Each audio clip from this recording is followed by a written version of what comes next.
Hello, hello.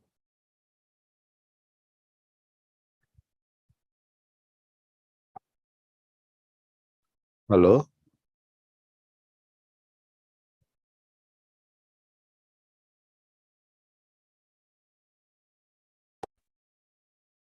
Mani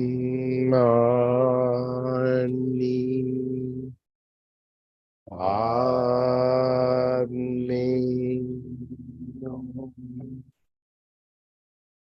Om Mani Padme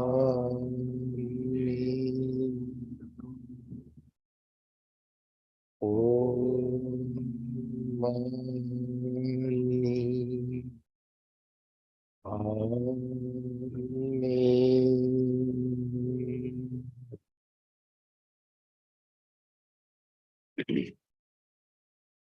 Good morning and welcome to the Sunday service.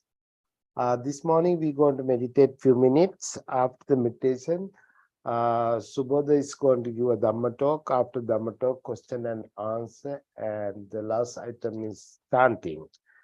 So right now the Venerable Panyaloka is going to lead the meditation, Metta meditation.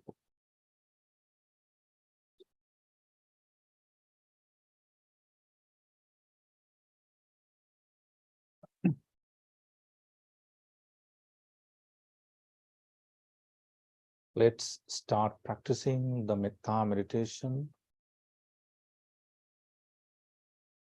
Relax yourself. Take enough time to relax your mind, your body, and your thoughts.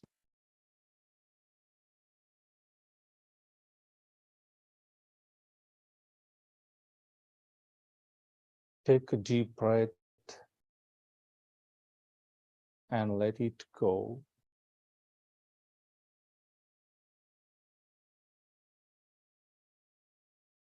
See whether you are having closed eyes and a comfortable position.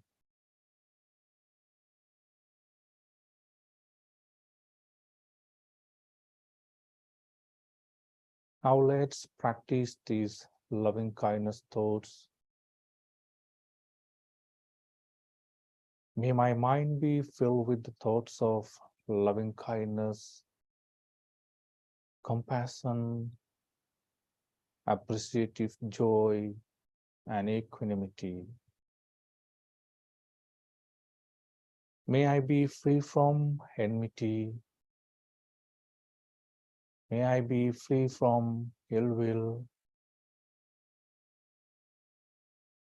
May I be generous. May I be gentle.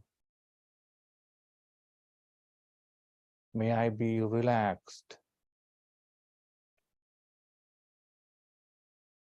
May I be happy and peaceful. May I be healthy. May my heart become soft.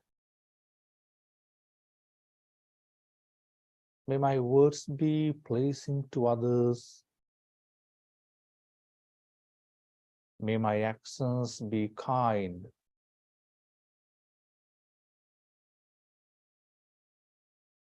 May all that I see, hear, smell, taste, touch, and think help me to cultivate loving kindness, compassion, appreciative joy, and equanimity. May all these experiences help me to cultivate thoughts of generosity and gentleness. May they all help me to relax. May they inspire friendlier behavior.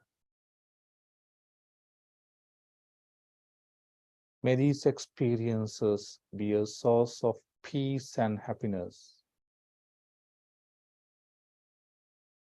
May they help me to be free from fear, tension, anxiety, worry, and restlessness. May my beloved parents, teachers, Dharma teachers, brothers and sisters, relatives, and all those who are indifferent to me be free from enmity, ill will, and grudge. May they all be happy, healthy, and peaceful.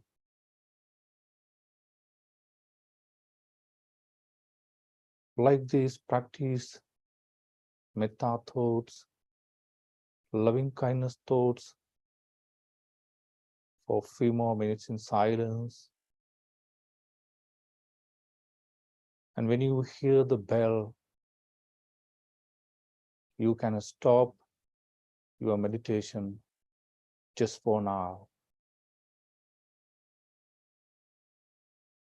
May all beings be well, happy, and peaceful.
Sadhu, sadhu, sadhu.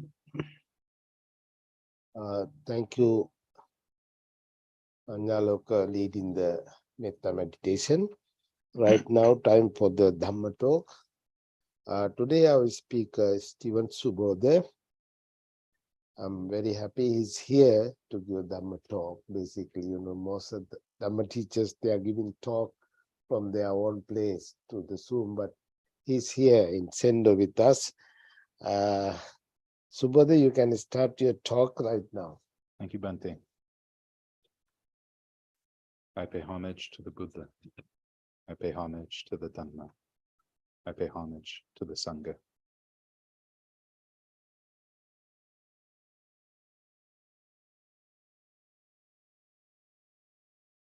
So when I've been asked from time to time how long I've been a Buddhist, or like when did I start practicing Buddhism, I often give the answer like, 12 years old, because that is around the time I started meditating pretty actively. And I think at the time that I really singled in on 12 years old, I was also about 32. So it also made like a nice round number, like, oh, I've been Buddhist for 20 years. And the question in itself is, I think, a very, a very Western and very convert question in the first place, like, oh, how long have you been practicing? How long have you been Buddhist? Because, in a lot of places in the world where, you have families who've been Buddhist for generations, asking someone how long they've been Buddhist is asking them how long they've been alive. So for me, for a long time, I would just say, since about 12. But the truth is, that whole process happened a lot more gradually throughout the course of my life as I began to adopt Buddhist views and Buddhist practices. But very concretely, I can pinpoint when I first was introduced to Buddhism, which also was at an extremely young age. I was introduced to Buddhism at 8 years old. And it was through the film Little Buddha. I don't know if anyone has seen that movie, but it came out in 1994.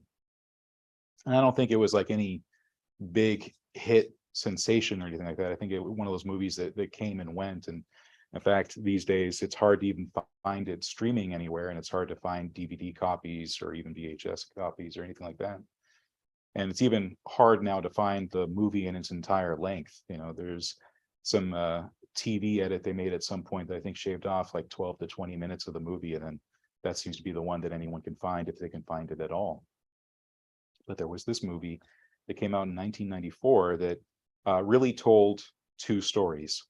One set in a modern setting, in which there's this young boy named Jesse, who was about the same age I was at the time, maybe a little younger. In 1994, I was 8 years old, so shocking for some of you probably. And this boy is approached by these Tibetan monks because the senior Tibetan monk is pretty convinced that this boy Jesse is the reincarnation of that monk's teacher. And so they go on this journey of taking this boy to Nepal to meet a couple other candidates and have this ceremony performed and everything. And so there's that story, which is interesting, but not really what captured my attention.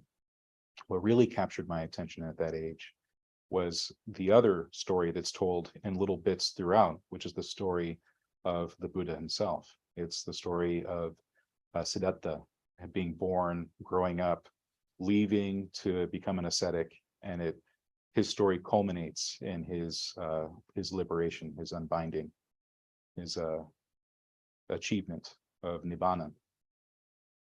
And you can tell that I enjoyed this movie partially because I was 8, because the guy they got to play the Buddha was Keanu Reeves. And so he's not known for his stellar acting, and he's not really known for his stellar accent work either. Anyone who saw him in Dracula try to do a British accent probably cried, but he wasn't much better doing an Indian accent either. But as a child, I was just caught up in the magic of it all. I can even remember though where I saw the movie. There was this mall in town where I grew up, and at the time there was this tiny little theater that only had maybe 2 to 4 theaters in it, really, really tiny. And I remember myself being there. I remember the theater. I can remember what it felt like to sit in the chair in that theater room, and I can remember seeing that movie.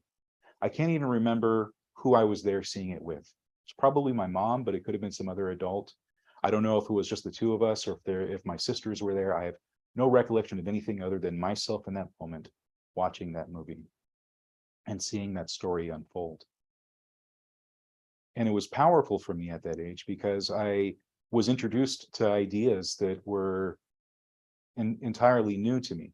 And not so much the idea that people say get sick or they get old or they die, but the idea that there could be something done about that fourth messenger. There's a part in the story, of course, where Siddhartha is going around and he sees the four messengers, and he sees those three, but then he sees the mendicant. He sees the person who goes off and becomes a monk and lives in a state of austerity, practicing meditation. And that was a novel idea for me at that time. But then the really, really big, powerful scene of the movie, the one that really has stuck with me throughout all these years, is of course once Siddhartha has given up the really harsh austerities and is sitting under the Bodhi tree, and he makes that determination that he won't move from that spot until he's achieved Nibbana. And in this version, they're doing the more fantastical account of the story, where he's then approached by Mara. And so Mara, for those of you who might not know, because it's not talked about a lot in the West, is an evil spirit king, like a demon, or like a nature spirit that often tries to tempt and corrupt and lead people into various defilement. And at that point, he was there to do the same thing with the Buddha. And in this movie, they cast this very regal-looking Indian man to play Mara. And so in that scene, he does look quite intimidating and powerful, but also sinister. And you can see the way they were perhaps showing the kind of evil intent of this character Mara as he goes and combats the Buddha, who sits in this serene state, being entirely cool and collected, free of defilement.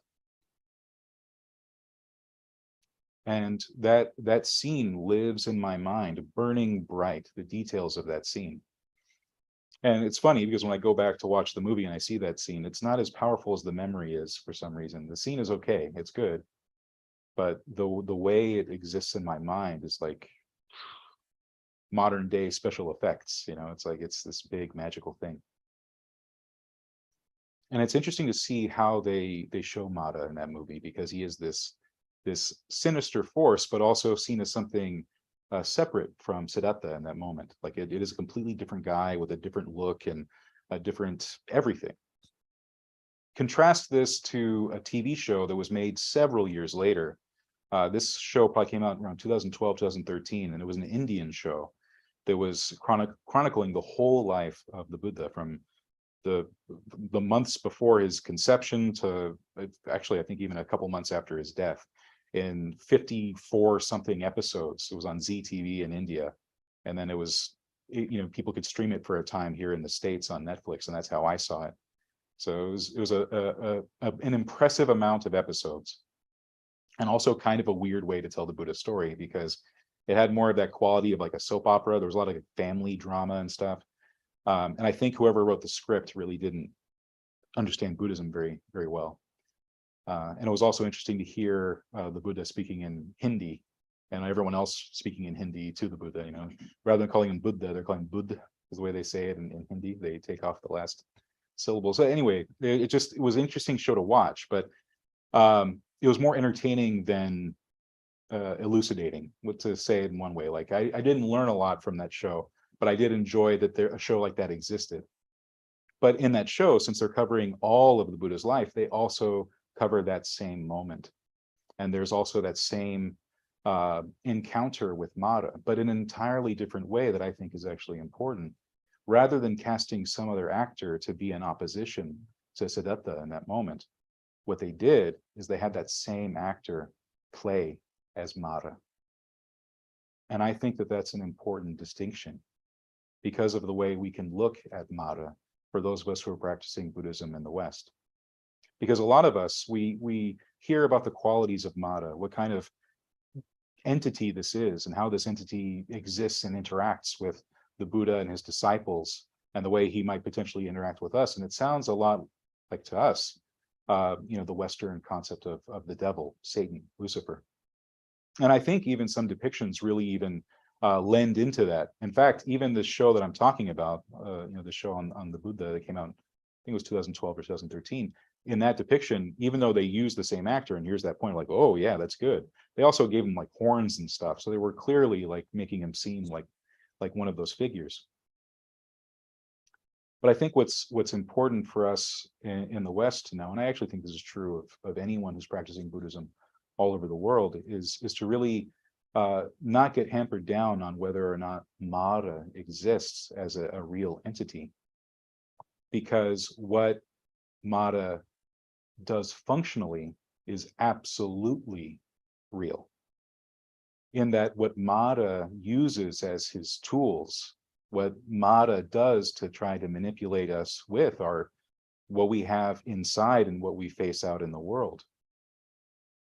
They say in various Buddhist traditions that the mother of Mara is ignorance, avijja.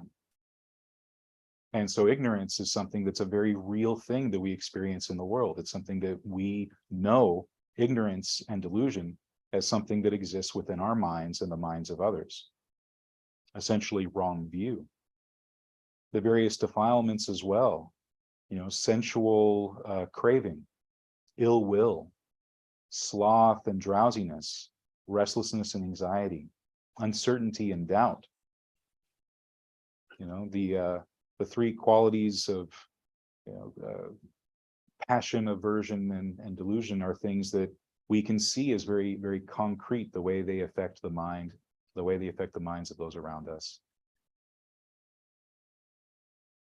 And when we look at the stories that we have in the Pali Canon involving Mara, it's very rare for Mara to show up as himself. What is always the case is that these disciples of the Buddha and the Buddha himself are able to see through that it is Mara that's interacting with them. But Mara often takes the form of another person or even their own thoughts. There are stories, for example, where a nun might be practicing meditation in the forest, and various thoughts might start coming up in the mind, or various voices might be heard, or someone might approach this person. In one case, a nun is deep in meditation, and then a young man approaches her. And this young man sees her and says, "Hey, you're a young woman, I'm a young man, let's do what two young people do, huh? Let's go listen to some music, let's go dancing and just see where the night takes us." And in that moment, she's able to see through what's happening there and says, this is Mara. This is Mara trying to tempt me from what I'm doing here. And she gives some retort that, of course, crushes Mara, makes him all embarrassed, and he scuttles off, right? We can look at that story and wonder, okay, well, was this nun actually approached by some entity? Maybe. Was she approached by some man in the woods? Possibly. Was it just something that came up in the mind? I think that the appropriate view is to allow for all three as possibilities, as potentials, because the remedy is still the same. One of the things that I've learned about forest monks, those who spend time a lot as hermits, is that because they spend a lot of time alone meditating and a lot of time just living in their own kuti by themselves, or maybe in a cave or somewhere really remote, they don't see a lot of people, is that they start hearing things. They'll hear various sounds in the woods. They'll start hearing voices in the woods. They'll start seeing things in the woods. And it can often be the case that, someone might ask, are those things real? And I was like, I don't know, maybe. But then they have a very good strategy to get through this, whether or not these things are real. The strategy is simply to listen to what's being said. And if it's something useful to the practice, useful to the path, they listen. And if it's not useful to the path, then they cast it aside. So in the case of this nun who had this young man tempting her to give up her robes and go off and party with him, the solution's all the same, whether or not it's Mara in disguise, whether or not it's some man who came to tempt her, or whether or not it was her own thoughts that just bubbled up and gave her some fantasy in her mind. The solution's still the same. These thoughts that are coming up, are they useful to me? Do they help me practice? This input that's coming in through the senses, what is it encouraging me to do? Is it encouraging me to do something skillful, or is it encouraging me to do something unskillful? And we can measure in that way. Because in our lives, as people who practice Buddhism, as people who meditate, who develop skillful qualities, we have moments like this where something comes up, and that something can be the words of another. It could be some actions of someone else, but it could also just be thoughts that come up, memories that come up, visions that come up. And it can be quite surprising and overwhelming. And in those moments, we can give into reactivity. And so part of the training is being able to take that step back and then see what's actually being presented to you and what to do next.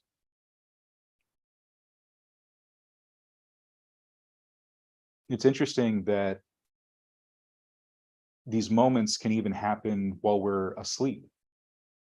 Recently, I was having a dream where I was in some setting I didn't recognize, but in this dream, I was so mad at someone, and it became extremely real, this interaction we were having. And it's not even someone that actually exists in the world. It's not someone I've met.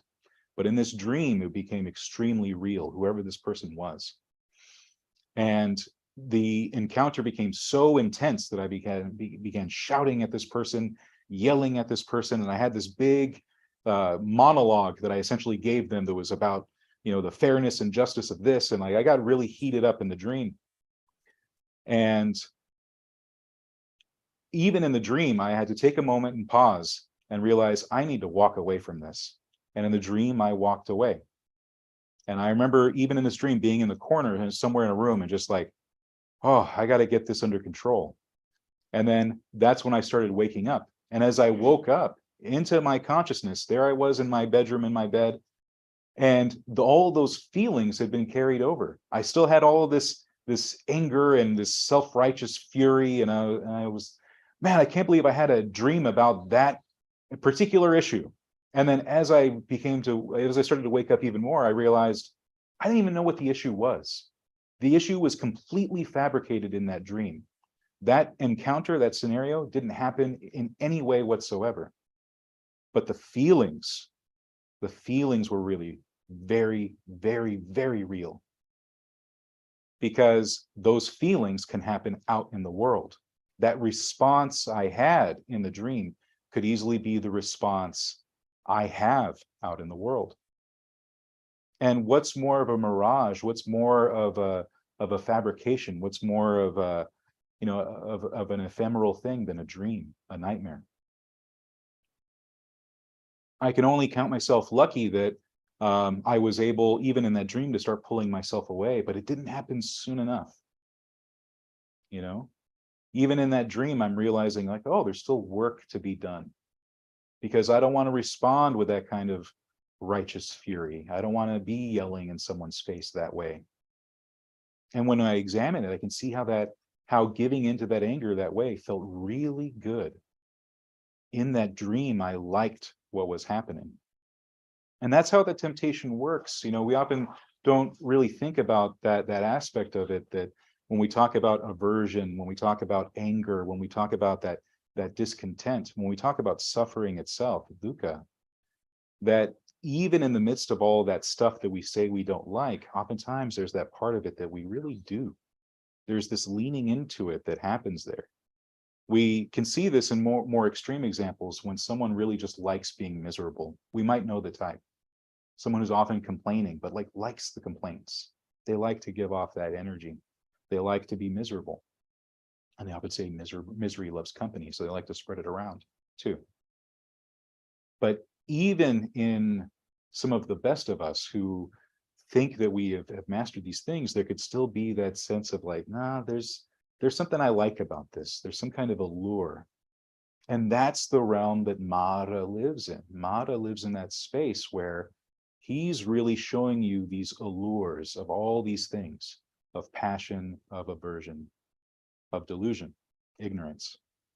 And the same thing with hindrances. You know, sensual desire is one of those things that we often only think about the gratifying part. And even if we decide that we're not into sensuality, that itself can become a barb, that can become a trap, that can become some kind of ensnarement where we can get really caught up in our aversion to things. And we can go all through the list, but there's still that same quality.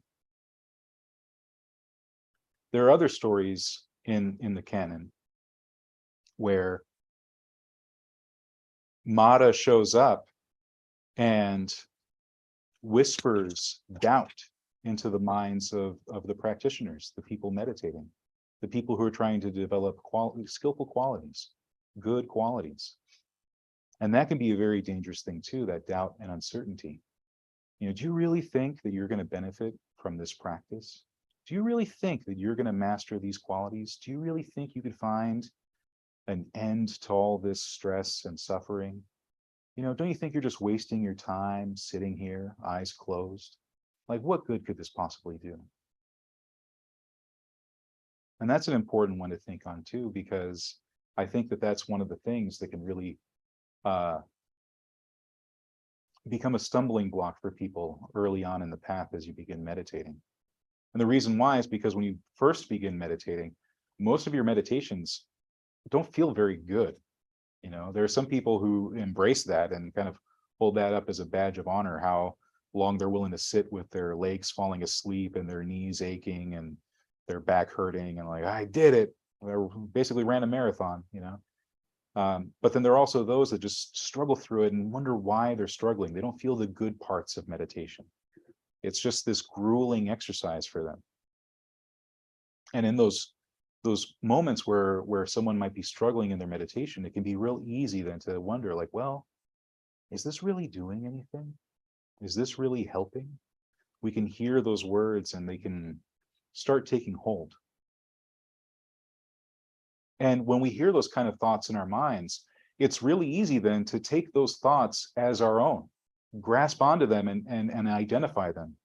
You know, this really is just a waste of time. I could just get up and start watching Great British Baking Show. You know, what do I need to keep staring at this wall for? Or why do I need to be sitting on this cushion? Or why do I need to be watching my breath or anything like that? Why am I even trying to practice this way? We can see why something like Mara could be a skillful tool, regardless of the cosmological and ontological implications. Because we can see then how we might start approaching things in the sense of not self. And again, not in this cosmic sense, but in the sense of taking a real measure of what we're going to claim as me or mine. With any of these hindrances, but in this example, I'm using doubt, we have these uncertain thoughts that arise about the practice, about what we're doing. They might come up in meditation. And we can latch onto them, identify with them, and say, these are my thoughts on the matter.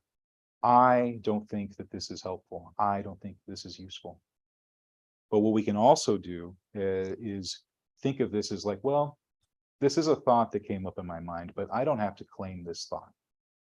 We might say in a helpful way that, this is Mara again, trying to fill me with ignorance, trying to fill me with doubt. This is a thought I'm going to ignore. Just like the forest monks that heard some voice in the forest calling out to them. Is this something that's actually helping me in the path? Will this help me meditate a bit longer or find some sense of peace or pleasure in the practice? Is this helping me cool the flames of desire, aversion? And if the answer to that is no, it's not helping, then that's something that's Mara. That's something that's ignorance and ill will and defilements embodied, and we can cast it aside. But if it is something that's actually useful that comes up in the mind, those skillful thoughts that can happen that really encourage us, because we also have that side too. I can think of times when I've sat down to meditate and really good thoughts come up. They're like, this is a really good thing I'm doing. There's so many other things I could be doing right now, but I'm deciding to do this, something that's really for my well-being and the well-being of others. I like that I'm doing this. This is a good thing that I'm doing. And that can act as a sense of encouragement. And that's something that in that moment would be appropriate to say that, like, yeah, I can claim this thought. I can use this thought. I can identify with this thought.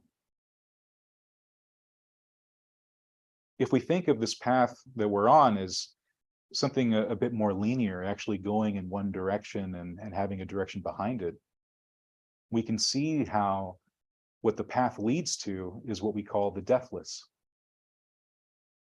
What is behind us in the opposite direction is another destination, which is the opposite of the deathless. It's death. And what's interesting is Mara itself, that the word itself has implications in its etymology that are highly associated with death. So we can even say that Mara is the Lord of death in this way, in the sense that that Mara as an entity is dissuading us from the path leading to the deathless, and constantly trying to give us doubts that the deathless is real, a real possibility for all of us. And that is perhaps one of the most damning delusions, point of ignorance, wrong view that we can have as practitioners of the path, as Buddhists, the world over. But I think it's very endemic in the West, because I don't hear a lot of people talk about Nibbana as a real possibility, as the deathless, as a real goal for the practice. So I think it's important to go to the practice with that sense that, hey, some of these thoughts that I'm having about the path might need to be set aside because they're not helpful, conducive to the path. And if it's good practice then to think that, like the Buddha, I will say, Mara, I see you. I see you, Mara, for what you are. Then maybe that's a good thing to do. Maybe that's a helpful thing to do. Maybe then we can have a better sense of what thoughts to listen to, but moreover, which voices to listen to. I gave sharp examples of voices in the woods, but we have people talking to us every single day of our lives. And those people say whatever it is they say, have whatever values they have whatever advice they want to give. And it's up to us to decide what we take in. If we have a cup in our hearts, what are we pouring into the cup? And what are we spilling out? I often think about that. And maybe it's because, at the age of 8 years old, I was introduced to the concept of Mara, which I think in the West is not a common occurrence. But to see those same qualities really put in that form as something external was helpful for me as a young boy meditating, because I did think of Mara as this real and true existing entity. And as I've gotten older, that's gone in phases. I have gotten through points where I was more agnostic on the issue. And today, I'm not secretive about my views, but I do think that they're uncommon amongst a lot of Westerners to talk about karma, to talk about rebirth, and to talk about the goal of the deathless. But that also too, that we might have a lot of helpers and hindrances, let's say, that actually do exist in some way, that we might call the spiritual, we might not be able to see with our senses. But then the beauty of it all is that in the scheme of things, the practice remains the same. We are developing on this mental path, which means that whatever it is that's happening outside only matters to the extent that it's affecting us on the inside. And so we still ultimately have that same practice of looking at things in terms of whether they are skillful, or unskillful. So what I present today are just more tools in that practice of refinement, of skillfulness. So I think I will stop there. Thank you for listening. Thank you, Subodha. Is anyone has any question, any comment?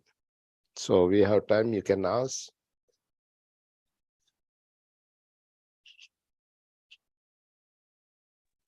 Yeah, I have a question. Yes. How do you spell Mada if I want to research more about it? Without the diacritic marks, it's M-A-R-A, but Okay. the first A is a long one, so it has the long mark over it. So Okay. Mada. Mhm. Thank you. And most of the suttas that have Mada as a figure in the stories are in the Samyutta Nikaya, usually in like the groups of like 3s and 4s. So like 3 point something, 4 point something, and you know you can find those in a lot of places online. Okay. You can also have a physical copy; it's easy to find that way too. But yeah, it's in the Samyutta Nikaya. Those are the collected discourses. Thank you. Yeah, you're welcome. Great talk.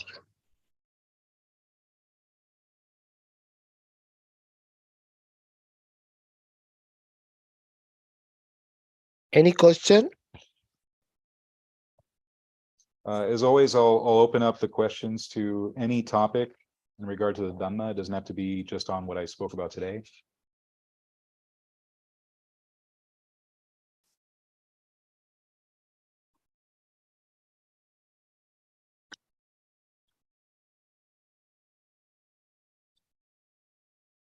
It looks like no more question.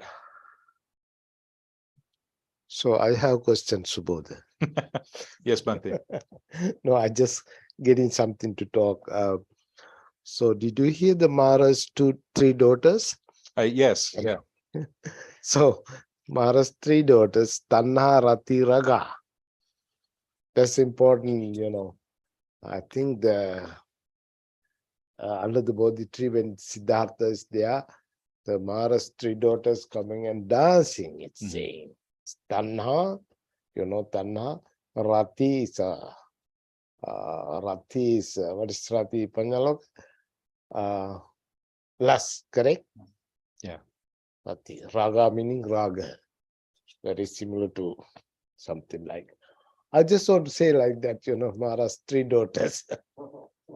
You know, I like the way it's told in the suttas, because when we hear the folklore version, it is a good story where, like, you know, it even is in that movie, like the women come out and dance around and the Buddha is completely unresponsive. But in the suttas, there one particular sutta where I think it's called Mara's daughters. I can't remember it in Pali right now, but in that one, the Mara has been trying to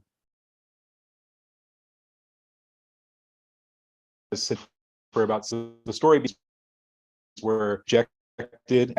He's just like why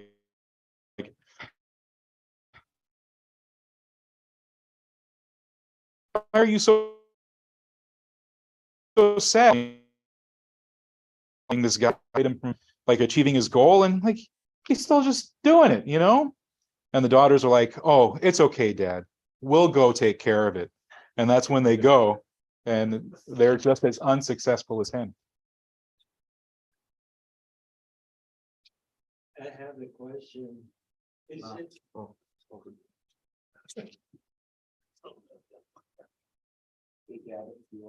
I have a question that is it Mara in Buddhism? Is it similar with the evil in the West? You know, I think it depends on which Western tradition, on how they view, like, say, the devil.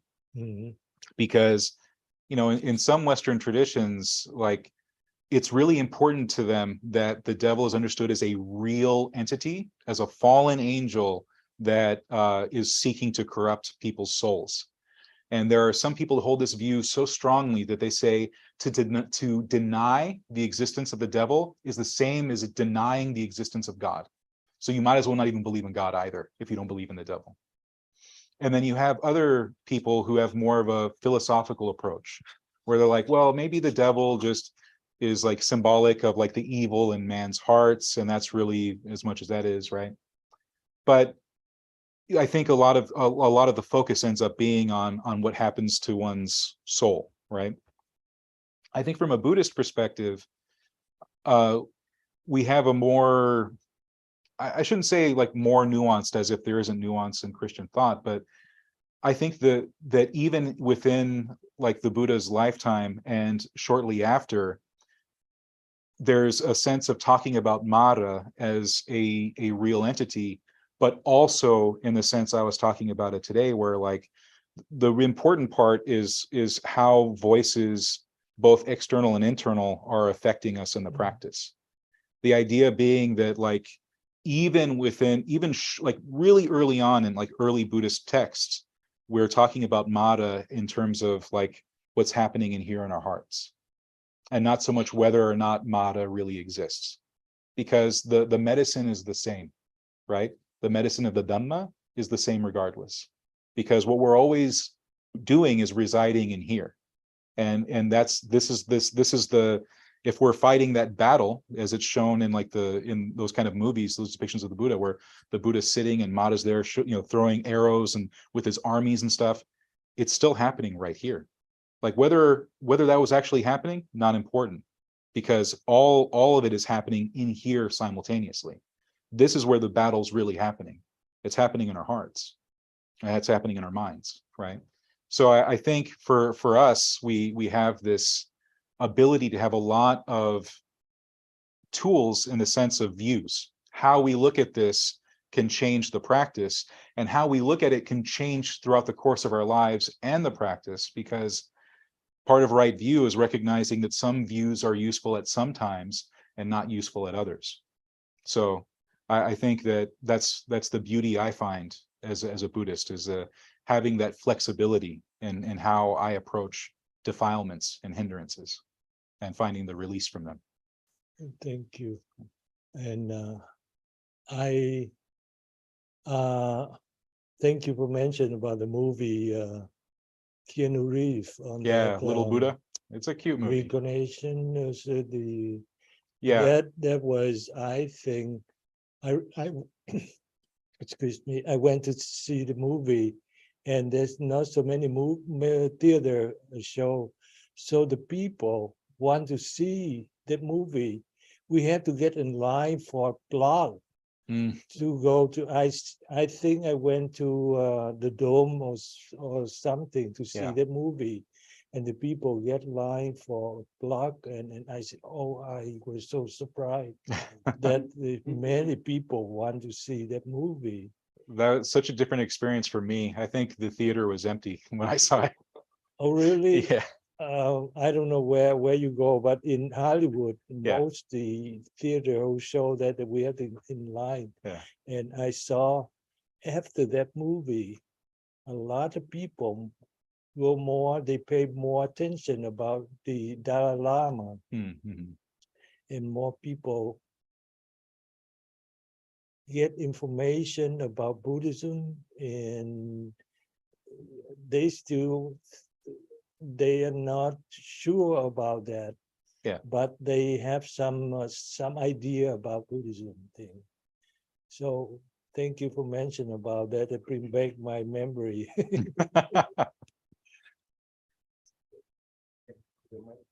Yes.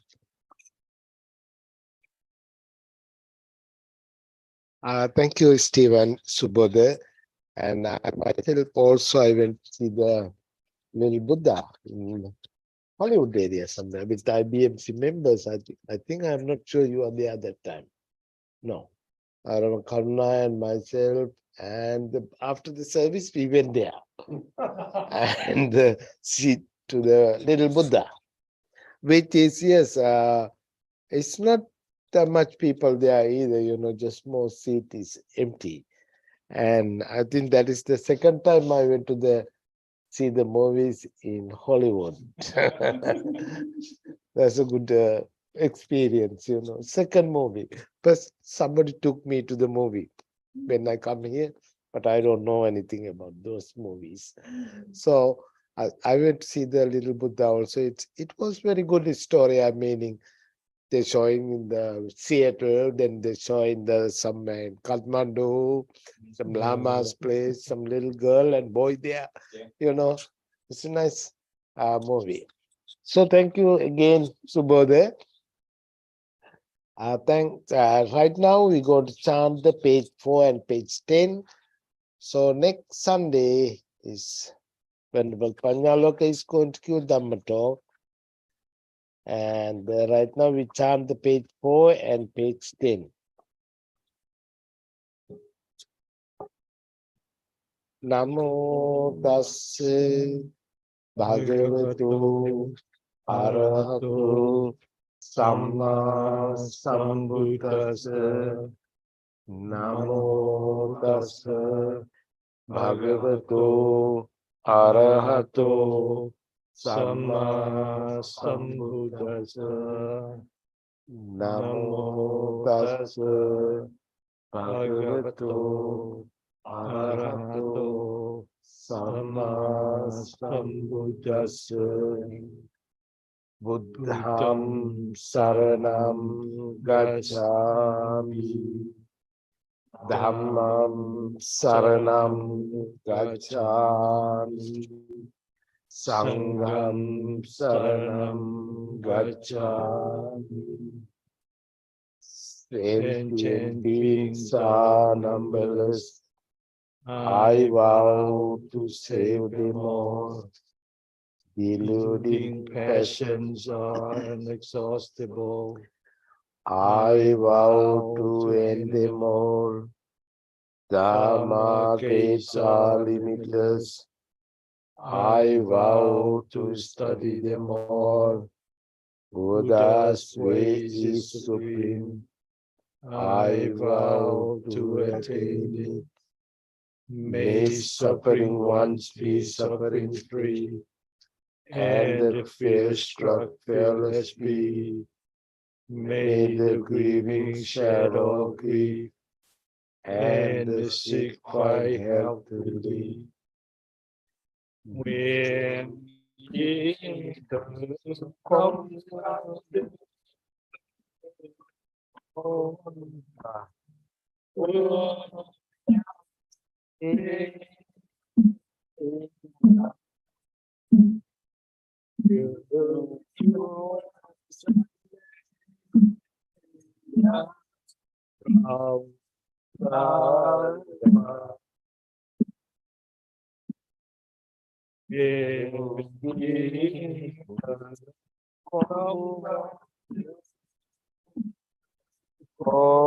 God, oh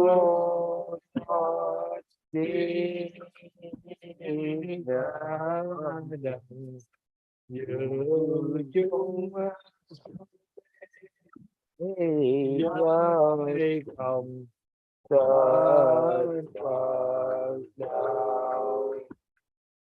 When ye come oh God,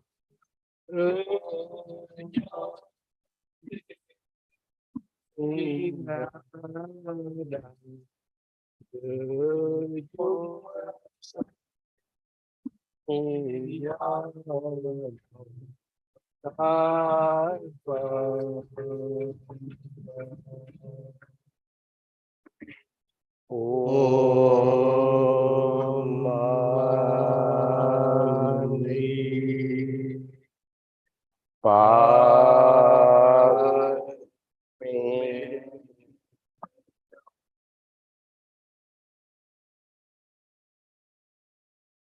Thank you again, Subodha. Thank you for everybody. Few announcement again. I want to mention next Sunday's Venerable Panyaloka is going to give a Dhamma talk, and the temple is open for everybody. You all can come Sunday around 9:30, 10 o'clock. Be open until service finish 12:30, 1 o'clock, or whatever time. So please come and join with us again. Thanks for the having everything today for everybody. And especially I want to thank for the Shraddha and Kashanti. I want to bless for both them for the good health especially. And so I'm really appreciate you guys coming every Sunday. So thank you again for everybody. Thanks, brother. And I think now we have tea and cookies. Yes. And yes, now. Yes, I have some announcement.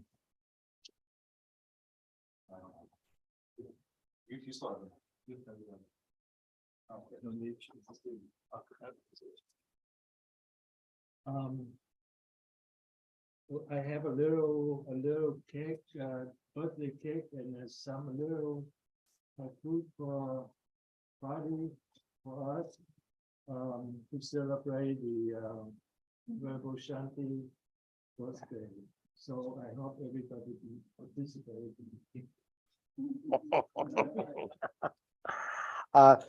Thank you, Nam, and thank you for everybody again. Yeah, it was my birthday just a week ago. So it's not big deal. That's a regular day for me. Because when you're getting old, you don't know how to celebrate that much. Yes. No. That's the truth, yes. The more you get older, you should get more. Yeah, you should celebrate, you should enjoy the life. That's true, another way. So thank you again for being with us today. And by the power of the Buddha, Dhamma, and the Sangha, you all be well. Sadhu, sadhu, sadhu.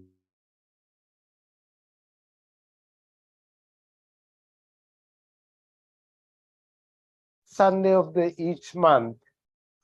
The Sunday of the each month, we have meditation 9:30 to 10:30. Subodha also coming and all the monks coming. So please come and join each month, first Sunday, 9:30 to 10:30. And we hope to start another meditation program like a Sunday evening or Friday evening, maybe next month sometime. We will announce about that. Thank you again.